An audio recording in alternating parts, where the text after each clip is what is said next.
मुंबईतील काही वाहन चालकांकडून विनाकारण वाहनाचा हॉर्न वाजवण्यात येतो त्या प्रवृत्तीला आळा घालण्यासाठी आणि ध्वनी प्रदूषण कमी करण्यासाठी मुंबई पोलिसांच्या वाहतूक नियंत्रण शाखेमार्फत दिनांक 14 जून रोजी बुधवारी नो हॉकिंग डे ही मोहीम राबवण्यात येणार आहे। वाहतूक नियंत्रण शाखेमार्फत आपणा सर्व वाहन चालकांना आवाहन करण्यात येते की या मोहिमेस सकारात्मक प्रतिसाद द्यावा व कोणीही आपल्या वाहनाचा हॉर्न वाजवू नये याबाबत दक्षता घ्यावी।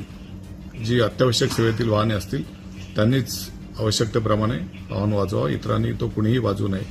जे लोक अनावश्यक हॉर्नचा उपयोग करतील त्यांच्याविरुद्ध मोटार वाहन कायद्यान्वये कारवाई करण्यात येईल।